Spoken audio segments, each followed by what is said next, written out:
Many of us were taught that great civilizations were built by people who conquer and control people. But in the 1950s, a group of researchers argued that great civilizations were built by people who conquered and controlled water. This group labeled them irrigation civilizations and used as references early Mesopotamia, Egypt, India, and China. These researchers had compelling arguments. To support a family of 4 using slash and burn, a family would need 12 hectares or around 20 acres. By using crop rotation, they needed 6.5 acres, but with irrigation, they could use 0.6 acres. Basically, a disciplined irrigation system imposed on virgin territory was a game changer. Beginning with the first harvest, the population would literally have more food than they knew what to do with. But this required large amounts of manpower, coordination, and discipline. An area to be irrigated first had to be chosen. Next, a large workforce was required to clear and level the land and prepare the irrigation ditches. Dongjinghua, it said that they used tens of thousands of workers for 4 years. Even once all the land was prepared, the job of working the fields required coordination of the irrigation. In Mesopotamia, we had the laws of Hammurabi, and in the Bible there are multiple references to the laws associated with irrigation. Discipline is essential to successfully irrigate, and some researchers believe that need was met first by codified laws in the world which were associated with irrigation.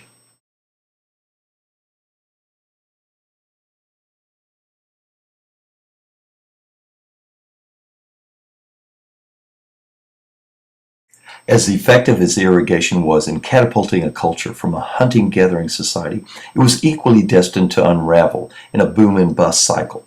A successful irrigation civilization, after a few generations, produces a population explosion through a combination of attracting immigrants and producing surviving offspring. In an irrigation civilization, farmers were not allowed to hand down their property intact and were compelled to divide their property amongst their surviving offspring. After several generations, the amount of land handed down to a family was a small subdivision of the original and had soil depleted of nutrients over the years. What was left could not produce what the family needed. As this series of events occurred at the ground level to average farmers, the same thing was happening to the founding aristocratic families.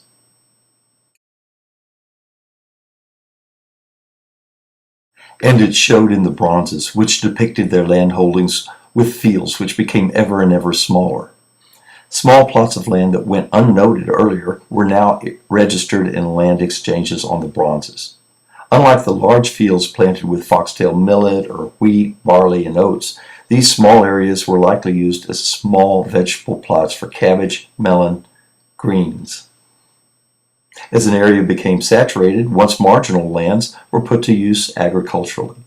Terraces, which involve a lot of labor to create, began to appear. Harvard University's Max Lohr takes notice and describes the terraces, but without satellite imagery did not yet understand the significance. This was the same time that aristocratic lineages in Shanshi arose with the title of Bang, a title whose etymology describes terraces on a hill. Areas once reserved for lakes and moats and aquaculture, the darkened areas you see here, were used for raising ducks, gorgon fruit, water caultrops, were filled in over time and used for production of foxtail millet, wheat, barley, and oats. The enormous increase in production of bronzes was the direct result of administrative efforts to coordinate the ownership of more and more pieces of property that were becoming smaller and smaller. A dramatic example of this is the large cache of bronzes found in the tomb of Fu Hao, a courtesan. Her tomb held 468 bronzes weighing 1,625 kilograms. This is 3 times the total weight of the bronzes from 3 hoards in Zhengzhou at the early Shang. And Fu Hao's tomb was only a medium-sized burial. The real estate scramble was full throttle by the end of the Shang. Once an irrigation civilization accomplished the population saturation point, the point at which the land could no longer possibly support the population, 5 choices seem to have arisen. First, revolution. A hungry population often did rise against its rulers and overthrow them. This seems to have happened most often during droughts. The populace expected the ruler to intervene on their behalf during a drought. And during a minor drought, the ruler could deliver water through negotiating upstream rerouting of river and irrigation waters. But without a very disciplined effort, they were already doomed to failure. Irrigation requires incredible coordination and cooperation, and on overtaxed soil and overcrowded land, the production was almost certainly doomed to fail quickly and meet the needs of a hungry populace who often quickly reverted to hunting and gathering.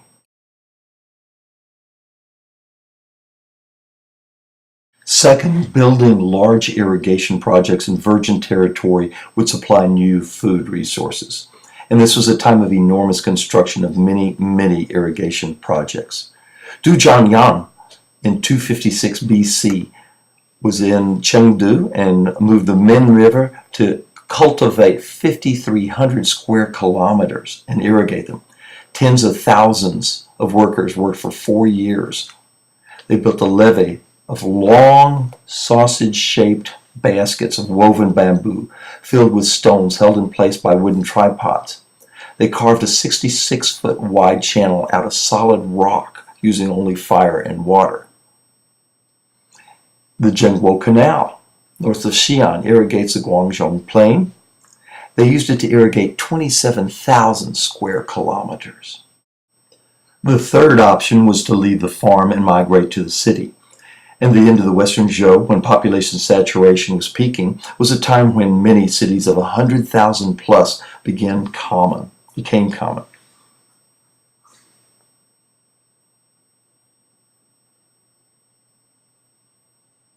The fourth option was human sacrifice. During the late Shang, we have records of 13,000 human sacrifices. Life was cheap.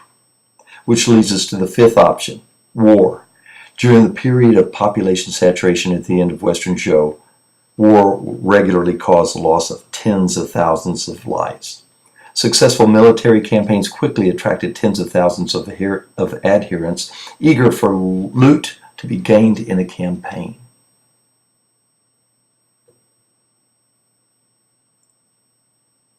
War was fast, irrigation was slow. This era did not come to be known as the irrigation period. It is to this day called the Warring States period.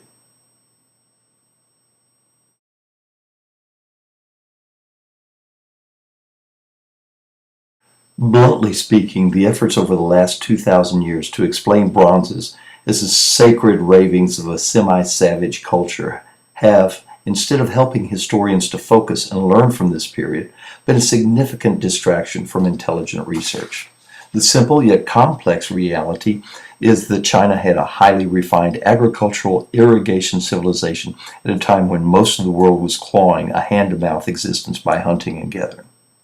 When people today speak of China's modern rise to greatness, they ignore the reality that China's greatest shining moment may have already happened thousands of years ago and is just now being discovered. Thank you. I do welcome your ideas on this subject. Please do contact me at txrobotics@mac.com.